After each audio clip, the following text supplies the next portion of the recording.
Hello friends, आपका अपने YouTube channel पर स्वागत है। आशा करती हूँ आप सब अच्छे होंगे। इस वीडियो में हम भारत पाकिस्तान मीडिया में राष्ट्रीय अंतर्राष्ट्रीय मुद्दों पर जो डिस्कशन होता है उसके बारे में जानेंगे। वीडियो पसंद आए वीडियो को लाइक करें और चैनल को सब्सक्राइब करके अपनी राय कमेंट बॉक्स में जरूर दें।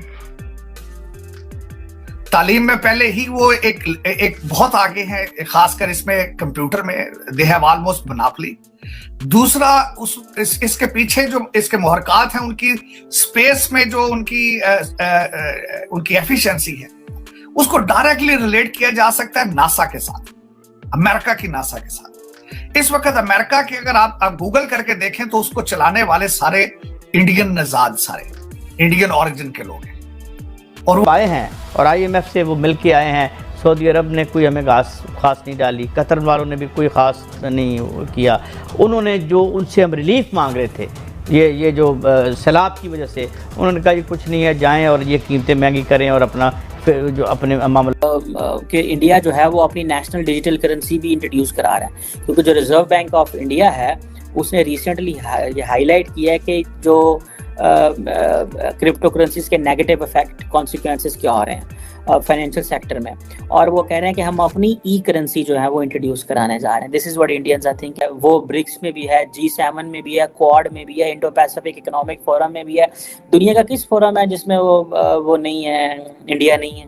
मांगने पे आ गए हैं, गली गली सड़क सड़क मोहल्ले मोहल्ले पे मांग रहे हैं, और वो जो है इंडिया जो है वो G20 का जो है वो इस वक्त लीडर बन गया कि इंडिया जो है वो अपनी नेशनल डिजिटल करेंसी भी इंट्रोड्यूस करा रहा है, क्योंकि जो रिजर्व बैंक ऑफ इंडिया है उसने रिसेंटली ये हाईलाइट किया है कि जो क्रिप्टो करेंसीज के नेगेटिव इफेक्ट कॉन्सिक्वेंसेस क्या हो रहे हैं फाइनेंशियल सेक्टर में, और वो कह रहे हैं कि हम अपनी ई करेंसी जो है वो इंट्रोड्यूस कराने जा रहे हैं। दिस इज व्हाट, ठीक है।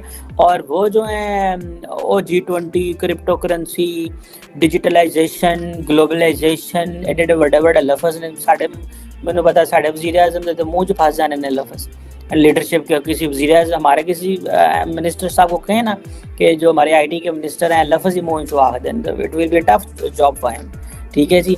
अब ये सारी चीज़ें जो हैं वो इम्पॉर्टेंट है, और वो कहते हैं जी ठीक है जी, ग्लेशियर्स मेल्ट कर रहे हैं, वेदर कंडीशन बदल रही हैं साउथ एशिया। अब वो इसमें साउथ एशिया के लीडर बन रहे हैं। हम कहते हैं हम क्लाइमेट से इफेक्ट हो रहे हैं, फ़ायदे उन्होंने ला जाने ने तो सलाब इधर आ जाने, ठीक है। और वो जब उनका दिल करता है वो पानी शानी भी जो छोड़ जाता है। सो बहुत सारी चीज़ें हैं जो मैं समझता हूँ कि जिसे कहते हैं ना कि अब जारी बात है, इस तरह मल्टीलैटरल इंस्टीट्यूशंस की लीडरशिप लेना, वर्ल्ड ट्रेड ऑर्गेनाइजेशन जैसे इंस्टीट्यूशन को जो है वो उधर अपने आप इन्फ्लुएंस रखना, और G20 की लीडरशिप लेना, G7 में उन्होंने बैठना, that makes a lot of sense कि वहाँ पे क्या हो रहा है, ठीक है जी। और आपको याद होगा कि अब ये जो एक इंडियन जो वज़ीर आज़म है, ठीक है, उसने मिडल ईस्ट के भी बड़ा करीबी है, ठीक है, और अरब ममालिक के भी बड़ा करीबी है। वो ब्रिक्स में भी है, G7 में भी है, क्वाड में भी है, इंडो पैसिफिक इकोनॉमिक फोरम में भी है। दुनिया का किस फोरम है जिसमें वो नहीं है, इंडिया नहीं है। तालीम में पहले ही वो एक बहुत आगे है, खासकर इसमें कंप्यूटर में दे हैव ऑलमोस्ट मोनोपोली।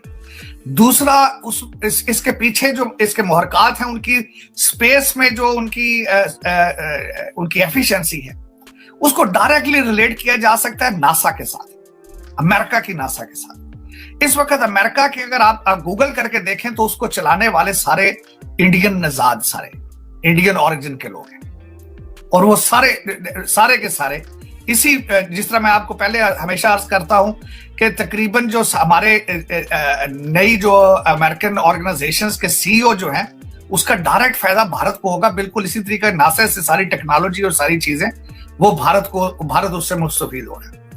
अब इंटरनेट की उनकी तालीम और ज्यादा बढ़ेगी, उनकी इकानमी पे असर पड़ेगा, उनके लोगों के ह्यूमन रिसोर्स, उनके एजुकेशन होगी पूरी दुनिया में, फिर वो भारतीय जाएंगे, भारतीय डायस्पोरा बनेगा, और भारत का इन्फ्लुएंस दुनिया में मजीद बढ़ेगा इसी स्पेस की वजह से।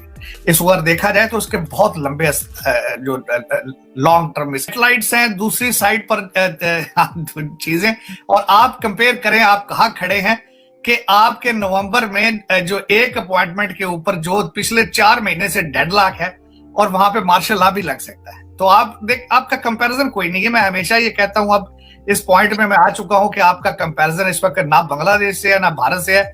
आपका इस वक्त कंपैरिजन अफगानिस्तान से, सोमालिया से है और लीबिया से किया जा सकता है, और इन ममालिक के साथ आपका कोई, आप उस दूसरी साइड पे सरहद के उस पार मेरे ख्याल में अब आपको देखना छोड़ देना चाहिए। क्या करें, वहां से रॉकेट्स जो है वहां पे जाते हैं, यहाँ से रॉकेट्स निकलते हैं आपको पता है यहाँ से रॉकेट्स कहाँ से निकलते हैं कि उनकी डायरेक्शन किस साइड पे है, आपकी डायरेक्शन किस साइड, और तैयारी कहते हैं बच्चों तैयारी करके बैठो, हमने ये करना है।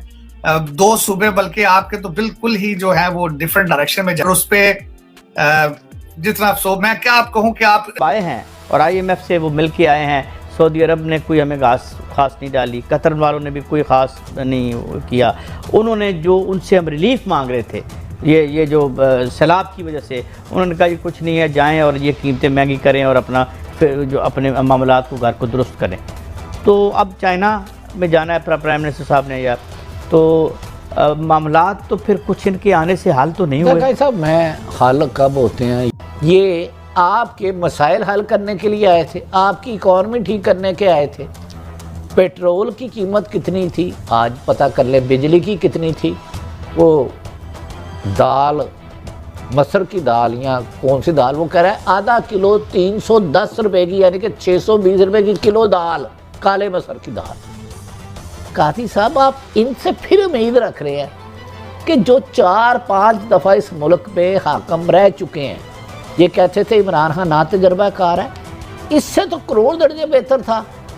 9 अप्रैल से पहले 22/2000 से पहले पाकिस्तान, इन्होंने मकसद था अपने मुकदमात ख़त्म करवाना, वो करवा लिए। इमरान खान की किसी के साथ ज़ाती जंग थी, उन्होंने उसकी हुकूमत लेनी थी, ले ली। इमरान खान के मुताबिक डोनाल्ड डू का लेटर रजीम चेंज का उस पर इम्प्लीमेंट होना था, वो हो रहा है। अब और भी बहुत सी खबरें आ रही हैं। नहीं, लेकिन वो किधर गई इनके बारे में जो ये कहानी सुनाई जा रही थी। अब देखें ना, तकरीबन अब आलमी इदारे कह रहे हैं $16 अरब तो हमें इमीडिएटली चाहिए, उसके बाद 34 से 50 बिलियन हमें चाहिए डेट रीपेमेंट के लिए। तो ये कौन लाएगा, कहाँ से लाएगा? और फिर बेसिकली मेरे ये कंसिडर्ड ओपिनियन है कि ये जिस मामलात में हम यहाँ तक पहुँचे हैं उसमें खान साहब को तो 3.5 साल का कंट्रीब्यूशन है, बाकी तो इन्होंने मिलजुल के चलाई है, वही इकोनॉमिक मॉडल था। काजी साहब कमो बेशतर पीपल्स पार्टी और नून लीग ने 35 से 40 साल इस हुकूमत मुल्क पे की है। बीच में 2 डिक्टेटर भी आए, हम उन्हें बरीउल ज़िम्मा नहीं कह रहे, ज़ियाउल हक साहब और मोहतरम मुशर्रफ साहब, लेकिन इनसे आप उम्मीद क्यों रख रहे हैं? नहीं, मैं नहीं आ रहा, आप इनसे इतनी तवक्कुआत क्यों कर रहे हैं? उम्मीद तो खैर मैंने इनसे क्या रखनी, मैं तो पहले दिन का रो रहा हूँ कि ये जो मॉडल आप ले 80s में लेके आए थे, ये आपका बेड़ा गर्क होना था और वो हुआ।